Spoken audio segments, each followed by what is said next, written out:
नमस्कार दोस्तों, मैं आपका दोस्त पवन अपना YouTube चैनल सत्य का दर्शन तहत आपसे सत्य के बारे में बात करना चाहूँगा।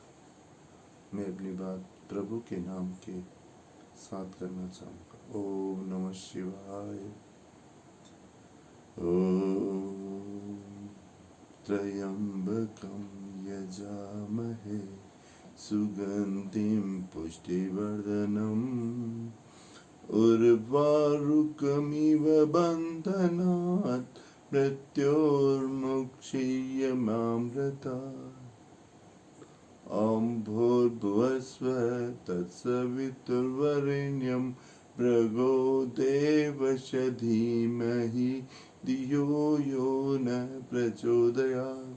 जय सिया राम। सभी मित्रों को राम राम। सभी धर्म प्रेमी सत्य की प्यासी आत्माओं को मैं हृदय से प्रणाम करता हूँ और आप सभी को सत्य के बारे में अपनी बात बताना चाहूँगा। दोस्तों, मेरे पास बहुत सारे मित्रों के मैसेज आए कि आप आत्मा के बारे में बात कर रहे हैं तो आप इसमें कुछ प्रैक्टिकल हो जाएं। कहाँ है आत्मा अपने शरीर में? आँख आत्मा है कि कान आत्मा है कि पेट आत्मा है कि हाथ आत्मा है? आत्मा है कहाँ शरीर में? हमें वो बताएं। तो दोस्तों, मैं आपको इसके बारे में बताना चाहता हूँ कि आत्मा जो है वो निराकार रूप है, जो अजन्मा है, जिसको गीता में कहा गया है कि जिसको शस्त्र नहीं काट सकते, अग्नि नहीं जला सकती, पवन नहीं सुखा सकती, वो सदा से है और सदा रहेगा। वही सत्य है और वही आत्मा है। तो दोस्तों, अब मैं ये कहना चाहूँगा कि ये आत्मा हमारे शरीर में कहाँ रहती है? ये बहुत ही कम सुनी हुई जो बात है वो मैं आपको कहना चाहता हूँ। आत्मा रहती है हमारे शरीर में चेतना के रूप में। चेतना शरीर में होती है तो आंखें देख सकती है, कान सुन सकते हैं, जीभ स्वाद ले सकती है, नाक सांस ले सकती है, त्वचा महसूस कर सकती है। तो दोस्तों, यही मैं आपको कहना चाह रहा हूँ कि वो जो चेतना है, वो जब आप किसी को ध्यान से देख रहे हैं तो वो चेतना आपकी आंखों में सबसे ज्यादा है। तो वो है आत्मा। आपका मन, बुद्धि, संस्कार यही आत्मा के साथ जाते हैं। ये मैं आपको कहना चाहता हूँ दोस्तों। और दोस्तों, मैंने पिछले वीडियो में भी यही कहा था कि अच्छा सोचने का कोई पैसा नहीं लगता है। तो अपने बारे में, अपने दोस्तों के बारे में, अपने समाज के, अपने देश के, संपूर्ण विश्व के बारे में अच्छा सोचे, क्योंकि अच्छे सोचने का पैसा नहीं लगता है। और बुरा नहीं सोचे, क्योंकि बुरा सोचने का कोई पैसा नहीं देता है। जब कोई पैसा ही नहीं देता है तो हम क्यों बुरा सोचें? हमेशा अच्छा सोचें, क्योंकि दोस्तों, जो अच्छा सोचता है उसके साथ जीवन में सदा ही अच्छा होता है, सुंदर होता है, मंगल होता है और उसके जीवन में सदा ही आनंद होता है। अगर व्यक्ति ये चाहता है कि उसके जीवन में आनंद हो तो सदा उसके जीवन में आनंद होगा। वो ये चाहता है कि सदा सारी की सारी जो दुनिया है वो उसको चाहे, वो उसकी बातों को सुने, वो उसके द्वारा जाने हुए सत्य को जाने। तो जीवन में सत्य को पाने के लिए एकाग्र चित्ता भी बहुत जरूरी है दोस्तों। ये भी मैं आपको कहना चाहता हूँ। जीवन में आपका जहाँ फोकस होगा वहाँ आप उस चीज को पा सकते हैं। मेरे प्रथम वीडियो में भी मैंने यही बात कही कि वर्तमान के पल में अगर हमारा जीवन आ जाए तो यही सबसे बड़ी धर्म साधना है। क्योंकि मन कभी तो भूतकाल में और कभी भविष्य काल में उड़ाता रहता है, और वो जो परमात्मा ने आपको जो वर्तमान का पल दिया है उसका आप लाभ नहीं ले पाते, उसको आप व्यर्थ ही गंवा देते। तो दोस्तों, मैं यही चाहता हूँ कि उसका लाभ लें। आप वर्तमान के पल के अंदर जीना शुरू कर देंगे तो आपको जो आपको चाहिए वो सब आपको मिलेगा। अगर आप अच्छा सोचते हैं आपके दिन अच्छे होंगे, आप अच्छे कर्म करेंगे, आपका जीवन बहुत अच्छा होगा। तो दोस्तों यही मैं कहना चाहता हूँ कि जहाँ जहाँ हमारे शरीर में चेतना रहती है वहाँ वहाँ हमारे शरीर में आत्मा रहती है। और देखिए दोस्तों, आत्मा के बारे में एक चीज़ और कहना चाहूँगा कि जैसे मेरे अगर मान लो पैर में कील लगी तो मुझे दर्द हुआ,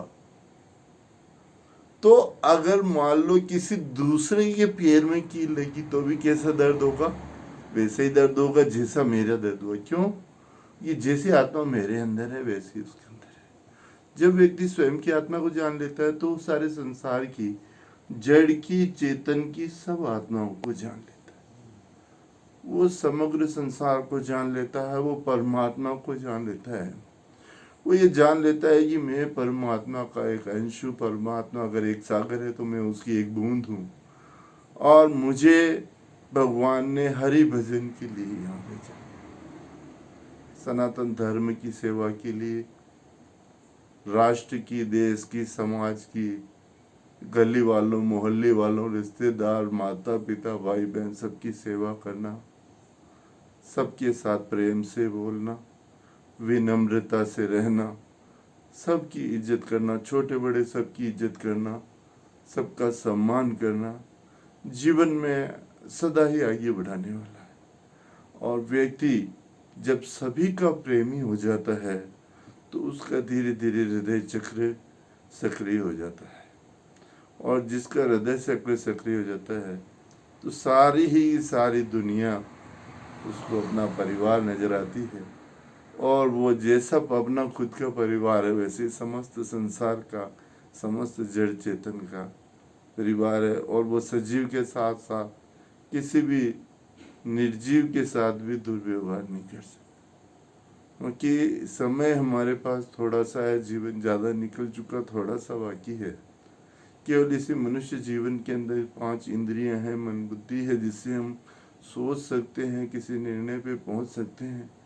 तो इसी जीवन के अंदर हमारे को मोक्ष को, सत्य को पाना है। ये मैं आपको कहना चाहता हूँ कि ये लक्ष्य है। ये मानव जीवन एक द्वार है जिसके माध्यम से डायरेक्ट परमात्मा तक पहुँचा जा सकता है। अतः इस द्वार को न खोए। और मैं आपको एक भागवत की एक छोटी सी कहानी सुनाना चाहूँगा। एक बार एक भागवत के अंदर एक बहुत ही पापी और बहुत ही सदा ही पाप करने वाला, सदा ही बुरा सोचने वाला, सदा ही ने भी अगर मरते वक्त नारायण का नाम लिया तो वो उसके लड़के का नाम रखा नारायण। तो जैसे ही वो उसने मरते वक्त नारायण का नाम लिया तो भगवान विष्णु, जो कि सारी सृष्टि के निर्माता, उनके जो पार्षद है, उन्होंने नारायण को सूचना दी कि प्रभु मरते वक्त ये व्यक्ति आपके नारायण का स्मरण कर रहा। तो उसने कहा उस व्यक्ति को तुरंत मेरे पास लेके आओ। तो लेके आए, तो साथ में वहां गए तो यम के दूत उसको उठाने के लिए आए हुए थे, क्योंकि वो तो बहुत ही भारी पापी था। लेकिन मरते वक्त उसने नारायण का जाम लिया, इसलिए नारायण के दूत और नारायण का लोक उन्हें मिला। तो दोस्तों, अगर हम सदा ही सत्कर्म करेंगे तो हमारी सत्कर्म की प्रैक्टिस हो जाएगी और हमें अच्छी गति मिलेगी। अगर हम सदा ही प्रेम से बोलेंगे तो सारी दुनिया में सब आपको याद करेंगे। यही मैं आपको कहना चाहता हूँ। थैंक यू वेरी मच दोस्तों। जय हिंद, जय भारत। आप सभी को 15 अगस्त की ढेर सारी शुभकामनाएं। अग्रिम। Thank you. जय हिंद।